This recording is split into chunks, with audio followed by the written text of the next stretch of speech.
What is happening, y'all? This beast-looking thing you see before you is the first build of many to come in a series of Master Rank 100 plus updates for Monster Hunter World Iceborne. So to start things off, in this video we're going to be taking a look at my switch axe and hammer builds. Now this is not intended to be a replacement for the exhaustion build that was just uploaded, but more the original Iceborne switch axe build that I uploaded about a week and a half ago. And as you can see, we are looking good. Attack boost 7, crit I 7, agi 5, health boost 3, recovery up 3, crit boost 3, weakness exploit 3, a single point of plug and flinch, and hasten recovery. Now, hasten recovery actually got pretty decent in Iceborne. If you haven't seen it yet, I've already prepped the dummy here just to kind of show what it can do. And just keep an eye on my health as I just kind of go through and build up the sword and do some combos here.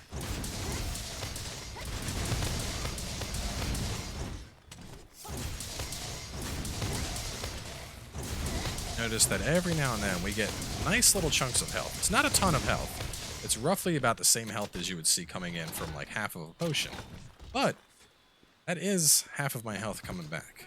And this is without health augment on the weapon. With health augment, the healing just gets kind of absurd. So to go on into the set, everything we're using, what we're working with, the front runner here is going to be Ruinous Light. Now, if you've watched my content for a while, you know one of my first Monster Hunter World builds featured the Gargantuan switch axe, and it's grown up.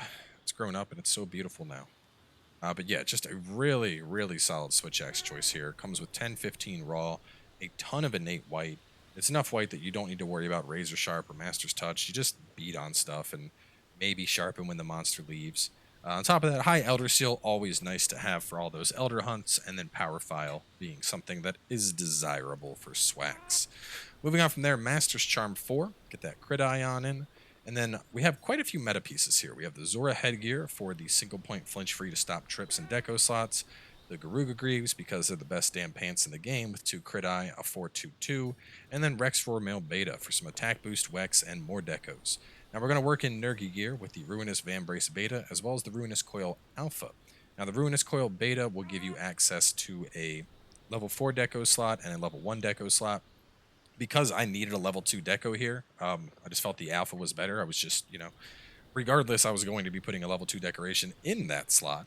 So it made more sense to go for the Alpha and get the extra point of attack boost. But if you have certain decos, you could go for the Beta instead, which I do think looks a little better aesthetically wise. But having these two is going to give us access to haste and recovery, which is nice. And then when you pull it all together, assuming you have some Challenger Medicine Jewels, you gain access to our Holy Trinity with crit eye, crit boost, and Wex all at 3, attack boost 7, agitator 5.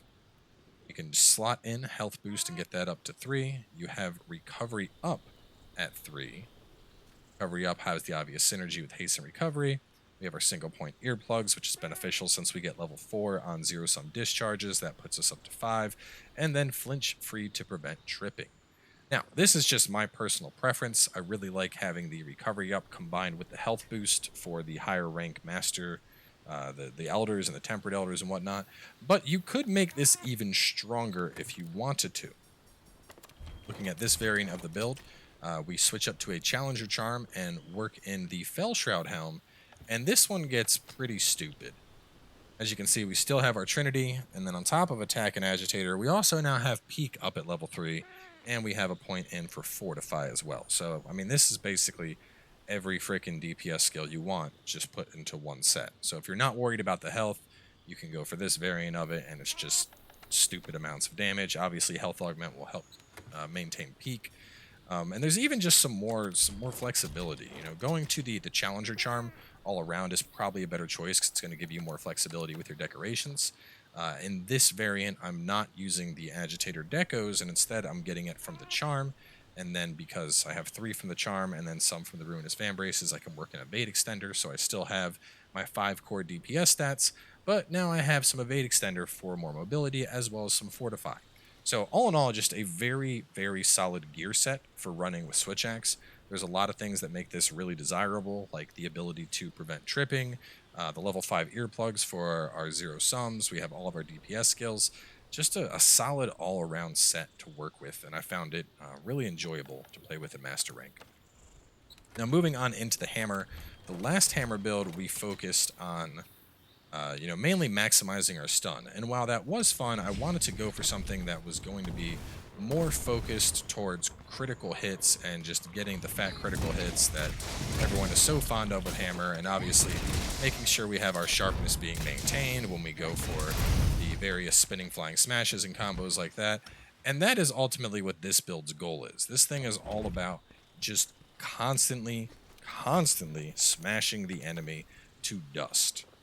Now, there's a couple things here that could be improved, namely because I'm missing key decos, but we have our earplugs up at 5, we have our stun resist at 3, and we have max might secret, and we fit in hasten recovery. Now, to go into the gear here, once again, we're going to be working with a near gigante weapon, the Ruinous Obliteration. Uh, After the last build, I really wanted to go for something where I was just like, I don't want to sharpen at all. And that's the great thing about the Nergi weapons. You don't have to sharpen.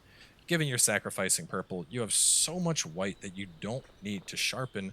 And on top of that, you still have respectable damage with them. I mean, you're still getting the Elder Seal. It's just nice. It's nice.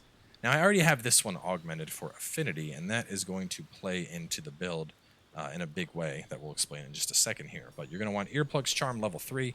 You don't even need level 4 here. Level 3 will be enough to give you level 5 earplugs with what we're running.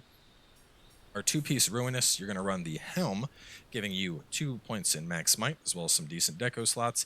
And then the Greaves, which are going to give you the other 2 points of earplugs that you needed, along with a 4 and a 1. Moving on from there, we're going to work in Glavenus for maximum might secret, and in that case, we're going to run the base Glavenus Falds and Mail, and then you're going to want the acidic Glavenus Bracers, which have stun resist and some great decoration slots. And all in all, pulling this together, you have what you see before you. So we have our earplugs at 5, which is going to be great, because while the monster's roaring, it means its big old dumb mouth is hanging wide open, gaping in front of you for you to bonk with your hammer. We have stun resist at 3, which is just a nice quality of life, because getting stunned means certain death against master rank tempered elder dragons. We have our crit boost at 3. Our crit boost is only at 6, and you could actually get that higher. With either a second expert plus or a tenderizer expert or a critical jewel expert. With any of those things, you could put that on up to 7, and that is why we have the weapon augmented for affinity right now, getting that extra 10 affinity to help compensate for the loss of crit I7. But the goal of this build is to maintain a 100% critical hit chance. So we have 30 coming in from here right now. We have 10 coming in from our weapon. That puts us up to 40. Maximum might is going to give us another 40, putting us on up to 80. And then with weakness exploit, we're going to have 15 on wounded weak spots, which puts us up to 95. Now, obviously, as I mentioned, we could get this up above 100, but you're going to need very key decorations to help make that work. In this case, because we are running max might, and that's going to give us a 40 affinity, and our stamina gauge is like perpetually full as hammer, going for 3 weakness exploit, it's unnecessary. 100% just not needed. That 1 point for the extra 15 is great, but otherwise it's just overkill. Some other things, of course, we're running the Slider Expert, which is just going to be great because that's going to give us 30 affinity when we're going for a slide. That'll help compensate for the fact that we're probably not going to hit weak points. We work in Steadfast to get our stun resist on up, and then, of course, Fortitude. Just a nice thing to have in Guided Lands. And all in all, this is just pulled together into a really, really fun hammer build. You're constantly in the monster's face. You can't be stunned by roars. You can't be stunned by hits. You're just beating its ass with super beefy hits because we have that crit boost 3. And it works out into a hammer build that's just really satisfying and pretty sustainable because we also have access to the haste and recovery, which even though we don't have the health boost, I mean, as frequently as you're beating stuff down with hammer, it's just something nice to have. So that's going to wrap up this update video for now. In the next series, I'm going to take a look at how the longsword build has changed, in addition to showing off the 2 elemental builds and how those have evolved. So I'm going to be doing these MR100 update videos fairly regularly. Every time I get probably 2 or 3 different builds ready, I'll do an update video. So keep your eyes out for that. I know we're not hunting any monsters, but I mean, at the same time, you saw what the last hammer build could do. This is the same thing, but just even freaking stronger. So it would essentially just be a faster hunt, and I figured it was just adding bloat to the video, and I'd rather keep these nice and short and sweet for you guys. So thanks for coming on by, and I'll see you soon enough with the longsword and dual blade updates.